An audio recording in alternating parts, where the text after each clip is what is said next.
إلا بالله العلي العظيم القبول وتمام كل سلم مأمول صحشا ظاهرا باطنا في الدين والدين الآخرة دافعة لكل شر جالبة لكل خير لنا ولأحبابنا وللمسلمين أن الله رزقنا الفتوح المنوح الرسوخ صلاح الجسد والروح توبة النصوح توبة النصوح وأن الله يرزقنا العلم والعمل يحفظنا من الزيغ والزلل وأن الله بجاه سيدنا محمد صلى الله عليه وسلم يغفر ذنوبنا ويصرف عنا غيظ قلوبنا ويجيرنا من مضلات الفتن ما ظهر منها وما بطن وأن الله يرزقنا القبول والإقبال الفوز برضا رب العالمين في الدين والدنيا الآخرة وأن الله يصلح العباد والبلاد ويرحم العباد والبلاد وأن الله يحفظ علينا دين الإسلام والإيمان يختمنا بالحسن بخير طف عافية على هذه النية وعلى كل نية صالحة وإلى حضرة النبي الفاتحة. أعوذ بالله من الشيطان الرجيم. بسم الله الرحمن الرحيم. الحمد لله رب العالمين الرحمن الرحيم إياك نعبد وإياك نستعين اهدنا الصراط المستقيم صراط الذين أنعمت عليهم غير المغضوب عليهم ولا الضالين.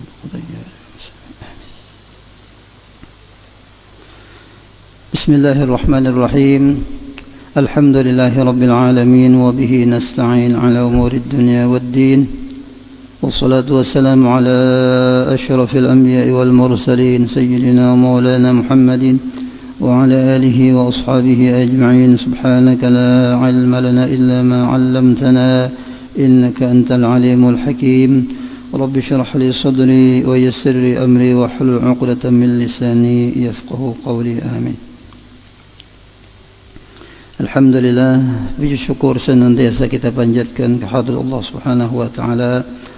Salawat dan salam semoga selalu tercurah ke hariban junjungan kita Nabi besar Muhammad sallallahu alaihi wasallam beserta ahli keluarga beliau, para sahabat, kerabat dan orang-orang yang senantiasa mengikuti sunnah-sunnah beliau, mengikuti jejak langkah beliau dari dahulu, sekarang sampai akhir zaman.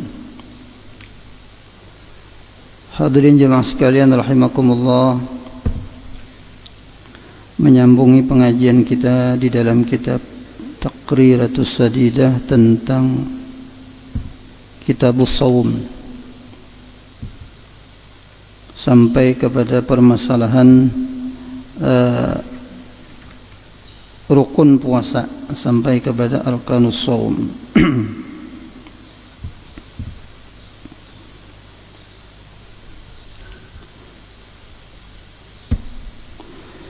قال المؤلف رحمه الله تعالى ونفعنا وبجميع علومه في الدارين آمين. أركان الصوم اثنان.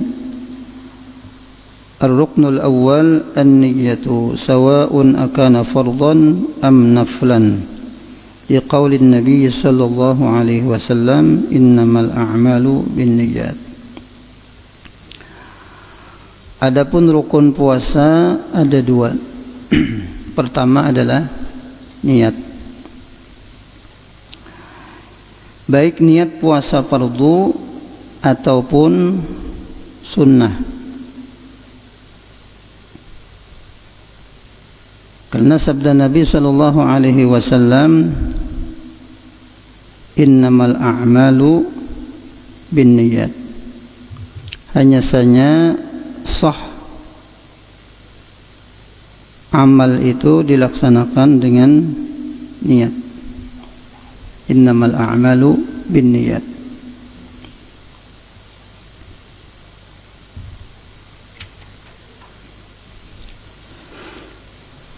Adapun perbedaan antara niat puasa fardu dan niat puasa sunnah. Kalau niat puasa fardu maka wajib waktu niat itu dimulai, waktu niat puasa fardu itu mulai maghrib hingga terbitnya fajar, dan wajib dilakukan pada malam hari. Kalau niat puasa sunat itu mulai maghrib hingga tengah hari. Jadi panjang kalau puasanya puasa sunat. Niatnya mulai maghrib sampai tergelincir matahari, dan tidak wajib dilakukan pada malam hari.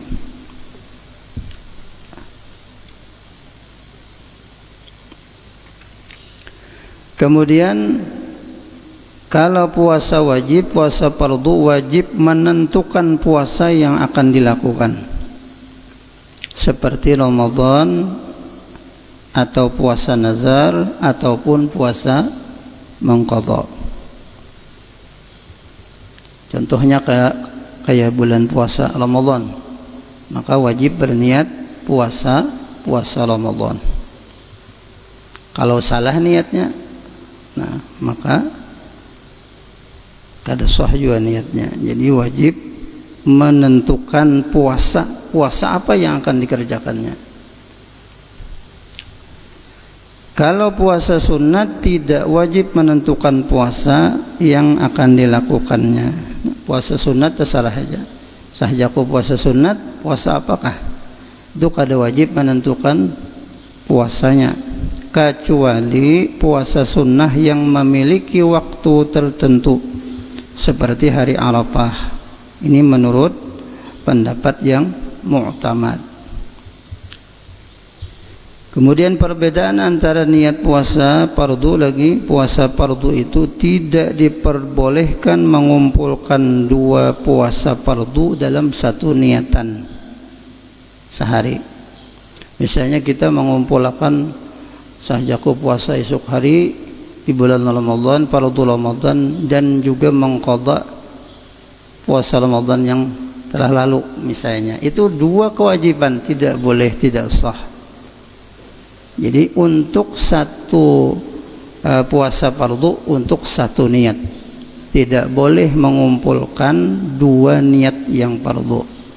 Sahjaku puasa mengqadha dan puasa nazar umpamanya, maka tidak usah mengumpulkan dua niat yang fardu di dalam satu hari.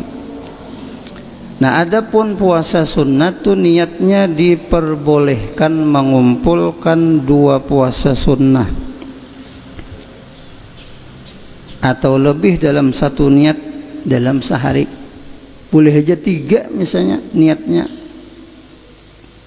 puasa sunnah. Misalnya tiga niatnya, misalnya hari Senin dia puasa sunat, sahjaku besok hari puasa sunat hari Senin. Kemudian karena dia puasa hari itu jatuh pada hari Arafah misalnya, sekaligus hari Arafah, dan juga sekaligus dia misalnya puasa Daud. Nah, sehari buka sehari puasa, sehari buka sehari puasa, kebetulan juga hari Senin. Jadi dia boleh mengumpulkan ketiga niat puasa sunat tersebut. Ini perbedaannya. Nah, antara niat puasa fardu dan niat puasa sunat.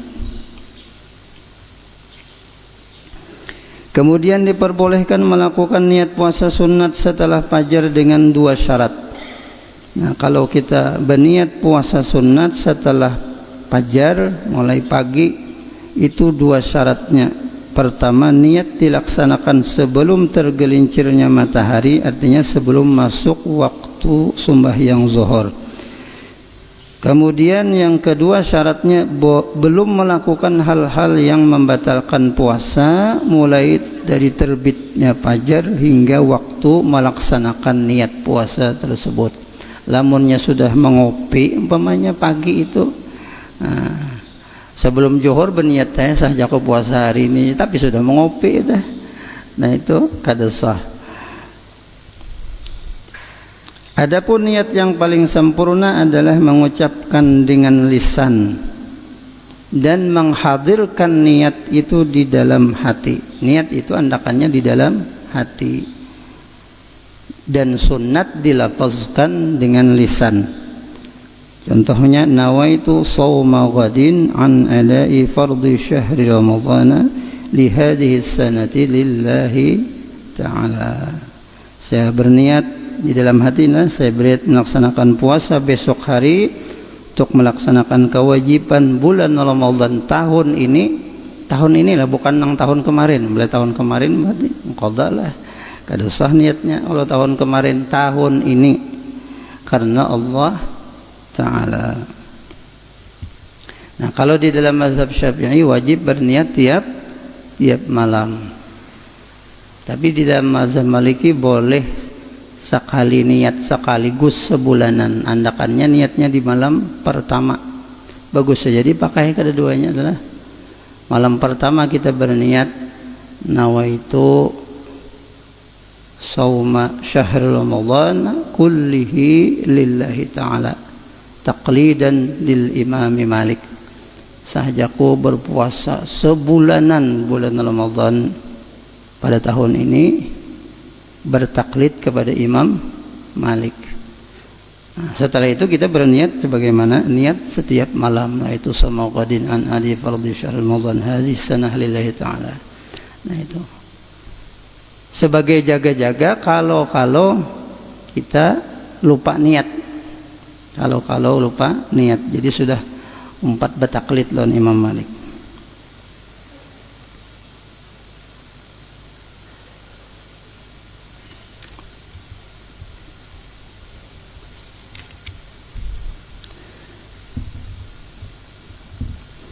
Kemudian kesunahan di dalam puasa dan di dalam bulan Ramadan.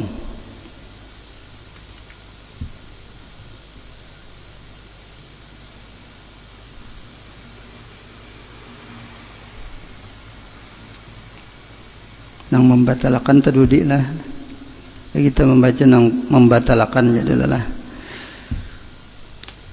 al-mubtilat lis-shaum.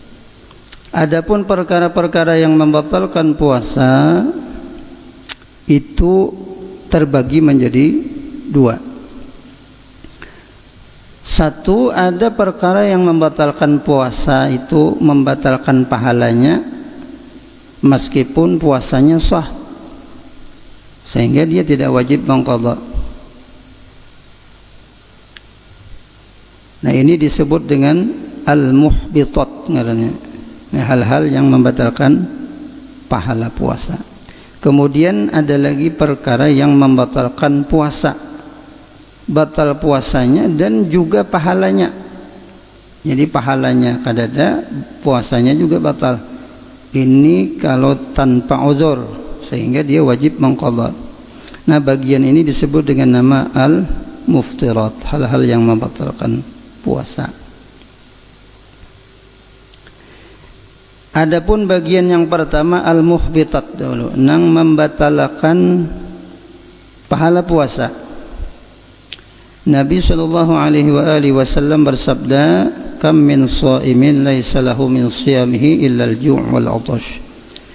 Ujar Nabi, banyak sekali orang yang berpuasa namun ia tidak mendapatkan apa-apa, tidak mendapatkan hasil daripada puasanya itu kecuali rasa haus dan lapar saja. Jadi banyak orang yang puasa, ini sudah dipadahkan oleh Nabi, orangnya banyak puasa tapi kada dapat hasil daripada puasanya itu melainkan rasa haus dan rasa lapar saja. Ini membatalkan pahala. Puasanya sah saja, cuman pahalanya kada ada. Yang pertama, ghibah. Ini membatalkan pahala puasa. Ghibah yaitu membicarakan tentang orang lain dengan hal-hal yang tidak disukainya.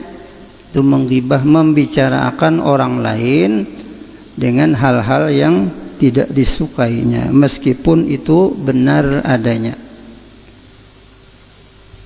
Lamunnya kada bujur mengisahkan orang berarti itu fitnah. Ghibah ini membicarakan orang atau keaiban, kekurangan orang lain. Nah, kalau dia mendengar dia tidak suka. Nah, siapa nang ketujuh lah nang dikisahkan keaibannya itu tidak ada. Nah, kalau orang yang menceritakan keaiban orang lain, begitu juga nang mendengarinya, sama aja telah. Karena orang yang menceritakan dan orang yang mendengari sama-sama juid. Nah, sama-sama berserikat, bersekutu dalam melakukan perbuatan tersebut. Misalnya kadada orang lah, siapa-siapa yang memandiri, tapi kita sendiri misalnya membuka medsos umpamanya, atau kita membuka TV misalnya. Nah, ketika kita membuka medsos, ketika kita membuka TV, di situ ada orang atau video atau berita yang menceritakan keaiban orang lain. Contoh umpamanya gosip, nah acara gosip di TV ataupun di medsos. Ibu-ibu biasanya ketujuh nonton acara gosip, apalagi tentang artis, masalah rumah tangganya lah, karena masing-masing pihak, apalagi yang sedang bertikai, masing-masing pihak itu menceritakan keaiban kekurangan pihak yang lain. Begitu juga sebaliknya. Nah, kita menonton, kita memperhatikan, kita menganalisa, bahkan kita ikut juga menceritakan kepada yang lainnya. Nah, si anu ya artis ini selingkuh, ini macam-macam lah. Nah, maka kita termasuk orang yang ikut juga andil di dalam ghibah tersebut, di dalam gosip tersebut. Jadi hati-hati, lamunnya kawa kita pareha dulu nonton gosip bulan puasa, kini aja malam yang membuka. Jadi kalau siang puasa pareha dulu. Kalau pinaan pas tabukan itu, nah melihat, mendengarkan, memperhatikan orang membicarakan atau menceritakan keaiban orang lain. Nah, jadi sangat besar lah pengaruhnya medsos inilah. Nah, munnya kawa itu yang baik-baik aja dibuka. Nah, atau misalnya terbuka juga, cepat kita alih. Jangan kita tonton, jangan kita simak sampai selesai. Kita alihkan ke lain. Nah, supaya apa? Supaya puasa kita jangan batal pahalanya. Nah, subuh-subuh pagi-pagi ini sudah ada, gosip itu sudah ada mana-mana. Kadang tetamu kawan lagi mengisahkan gosip orang lain. Nah, bakawan lon HP aja sudah. Ini banyak benar alahan berapa kawan di HP ini. Begitu kita buka, nah langsung ada macam-macam. Kemudian yang kedua yang membatalkan itu namimah, adu domba. Ujar kita Banjar, adu wasah. Nah, adu wasah itu memindah ucapan dengan tujuan memunculkan fitnah, memunculkan adu domba supaya orang saling bermusuh-musuhan. Itu namimah, adu domba atau adu wasah. Itu batal juga pahalanya, pahala puasa. Kemudian yang ketiga, al-kazibu atau bohong. Nah, berdusta lah. Itu memberi berita yang tidak sesuai dengan fakta, dengan kenyataan. Kalau wayah ini ngarannya hoax ya Pak. Huak ya kalau hoax ya. Nah, berita-berita semacam itu kita share di medsos, kita share di grup, share di Facebook, share di Instagram segala macam. Padahal beritanya kada bujur. Itu termasuk membatalkan pahala juga. Jadi namun hendak men-share berita-berita yang sudah terbukti kenyataannya, keakuratannya, kebujurannya. Jadi jangan men-share berita-berita yang belum tentu bujur. Nah, ini asal share asal anu aja ya. Kalau nih bah ditakoni orang nih, apabila kejadiannya kapan, di mana, ini aku menjawab lagi asal share aja. Banyak kalau lah. Nah, jadi di grup-grup tuh. Jadi harus keterangannya tuh harus jelas. Nah, ini apabila kejadiannya jam berapa, di mana, ini kata nih, supaya dapat berita nih jelas ya. Kalau nah, lamun tidak kena munnya kada jelas beritanya, jadi bingung, jadi fitnah lawan orang, dan orang bisa menduga-duga, meraba-raba. Nah, itu bisa menimbulkan kebohongan atau fitnah dan macam-macam. Jadi berita nang kada sesuai, nang kada benar atau bohong, itu membatalkan pahala puasa kita. Nah, kada usah bertamuan lawan kawan mendustai, tetapi di medsos saja gini, di HP gini sudah kita bisa membatalkan pahala puasa kita. Jadi hati-hati. Yang keempat, melihat hal-hal yang haram. Nah, melihat hal-hal yang haram sama aja juga kalau usah keluar rumah gitu. Kalau kada usah ke pasar wadai melihat melihat acil-acil atau melihat nang terbuka aurat. Nah, pas buka HP kelihatan sudah. Nah, itu membatalkan pahala puasa kita. Kalau kada keseluruhan ya sebagian lah. Aja bayat hati ampun acil yang itu pembanya anu batal jualah keseluruhannya. Nah, paling kada mengurangi nilai pahala pola puasa. Jadi istirahat dahulu ya, lo jangan mengirim gambar-gambar atau biarpun nang kada usah nang gambar atau film atau itu kenapa nih stiker kah. Nah, jadi stop dulu siang. Siang barang parah dulu. Ini macam-macam juga stiker tuh. Perang stiker juga kah. Nang terbuka aurat, nang macam-macam tuh lah. Nah, jadi supaya apa? Nang melihat, nah kada kurang pahalanya puasanya. Begitu juga nang mengirimi. Nah, jadi nang mengirimi lawan nang melihat tuh sama aja juin juga ya kalau. Jadi istirahat dulu ya kalau lamun nyakawa ya selajuran ya Allah. Kemudian melihat nang haram tadi atau nang halal. Melihat nang halal bisa mengurangi juga pahalanya. Melihat nang halal tetapi disertai dengan nafsu, dengan syahwat. Nah, itu bisa mengurangi nilai pahala puasa kita. Nah, pagarang disertai nafsu yaitu menikmati apa yang dia lihat. Nah, menikmati umpamanya yang dilihatnya sampai misalnya jakanya yang asal wow tuh jadi alif tuh lah misalnya. Nah, itu bisa mengurangi nilai pahalanya. Atau misalnya melihati makanan misalnya bingka, lain bingkarungan sampai titikan liur kata kerasaan lagi. Nah, itu bisa mengurangi nilai pahala. Nah, apa misalnya maulah menggugah selera kita. Contohnya siang-siang nih misalnya nang dikirim gambar atau stiker orang memencok apa misalnya mangga nang balahan tuh lah bah. Nah, itu kalau nang melihat nih nafsu beliurannya melihat, apalagi orang mengidam tuh kada kawa dikirimi ampalam nang balahan nang itu taliur sidin. Nah, itu bisa mengurangi juga nilai pahala puasa kita. Nah, jadi hati-hati jangan dikirim dulu nang kayak itu nang menggugah selera nang memunculkan syahwat apalagi. Nah, itu bisa mengurangi nilai pahala puasa kita.